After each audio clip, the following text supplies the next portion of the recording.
Ever been to a convenience store in Japan? It's on a whole different level. We're talking fresh gourmet meals, next-gen tech, and services you'd never expect from a convenience store. From hot and cold drinks and Japan convenience store. One of the greatest thing ever in Japan. The family chicken, the ice cream mochi, the 196 strong zero, onigiris, smoothies, sandwiches, bentos. Of course, it's not the highest tier products ever, but it's got a relatively decent quality and affordable price. This video presents the dominations of Japan convenience store. In Japanese, they have shortened the word convenience store into kombini. When represent the Japanese convenience store, I must say kombini for the most part of the video.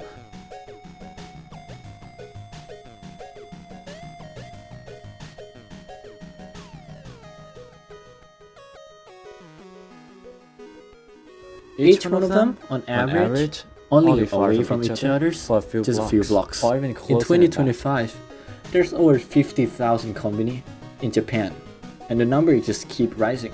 The kombini capture 18% of food and beverage market share. For Japan convenience store, we got the big three: 7-Eleven, Family Mart, and Lawson.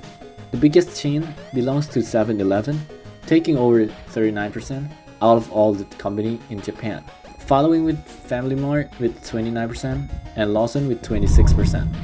Let's talk a little bit about the history of kombini. As you probably know, 7-Eleven originally invented in the US. 7-Eleven was first debuted in Japan in 1974 in Toyosu, Tokyo, by collaborations of Japanese supermarket chain Ito Yokado and American Saltland Corporations. Although 7-Eleven was owned by Ito Yokado and American Saltland, but in 1991, the American side was facing the financial difficulties and significant debt. Meanwhile, in Japan was doing so well, leading to the reverse takeover. The American Saltland filed for bankruptcy, making ownership of 7-Eleven belongs to Japan side, and later created a company for manage the 7-Eleven business named 7&I Holdings, which nowadays standing in top 50 highest market cap in Tokyo Stock Exchange market. Lawson also started off in the US in the state of Ohio in 1939, and then later Consolidated Foods signed a license agreement with the Daiei Incorporation, a major Japanese retail company that also ran supermarkets. The first store opened in Sakurasuka, Toyonaga City, Osaka in 1975. Family Mart opened their very first store in Saitama Prefecture in 1973 as a new business model of Seiyu Store, another Japanese supermarket chain. Later split out and operate as their own business and established as Family Mart Corporation. As you might have noticed that the time of them first opened are relatively close to each other, and yeah, there's the trend.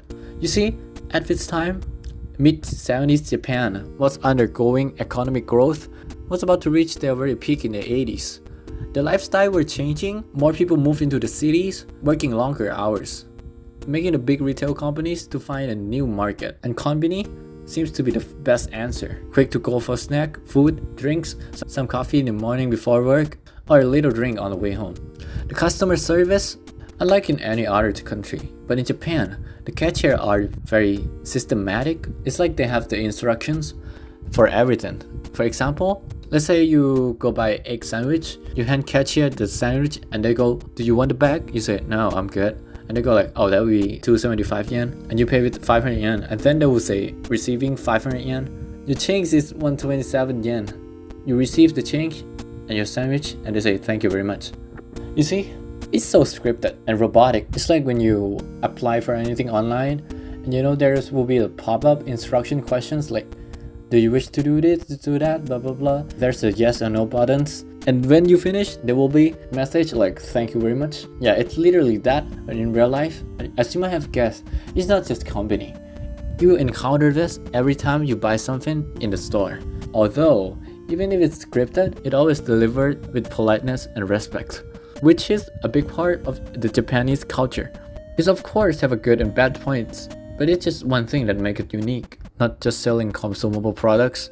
They also have the daily products like newspaper, magazine, manga, paper tissue, face wash, toothbrush, umbrella, raincoat, simple shirt, socks. I mean, I guess it's not that surprising to be fair. Let's look at the service. I guess you probably know about these simple services like ATM, scanner, printers, toilets. Well, not every company got the toilet.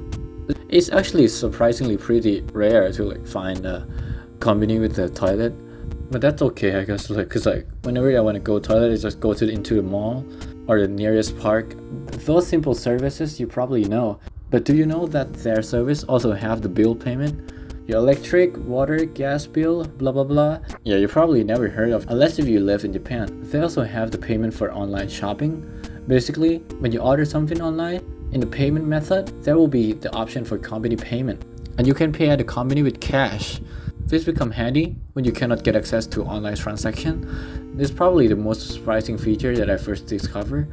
To be fair, it's probably made for elderly people, not very good at tech, which questionable. Because if you can shop online and get to the payment page, you probably don't have the troubles with online transaction. Ticket printing, like concert ticket, event ticket. You can buy the ticket online and get it printed in the company. Delivery. Yeah, delivery. Thinking of going to the post office? No, just go to companies like 2 minutes from your house. It can be letter, package, but I'm not sure about the big package. They basically just give you the full system delivery. Want to return the new umbrella that you just bought online because you don't like the color? Just go to company. Want to sell the product you just sold on Facebook Marketplace? You know what to do. Conclusion. This made company become all-for-one store. Want to grab some snacks? Go company. The toothpaste run out? Go company. Want to print something? Company. Want to withdraw some cash? Company. Want to deliver some royal recruits? Go company. This week magazine? Company. You broke your umbrella? Company. You missed your last train? Company. Your online bank account don't work? Company. You know the deal. So except for the shrine, Shibuya Cross, or any other tourist-based places, Japan Company is another destination that the tourists would looking forward to when coming to Japan. Especially if it's your first time in Japan, it is most definitely worth the hype. So what's next for a company? A completely full automatic store? The auto pay like Amazon Go?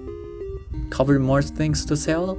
But one thing for sure, that they're gonna keep improving their game and remaining as a part of Japan culture.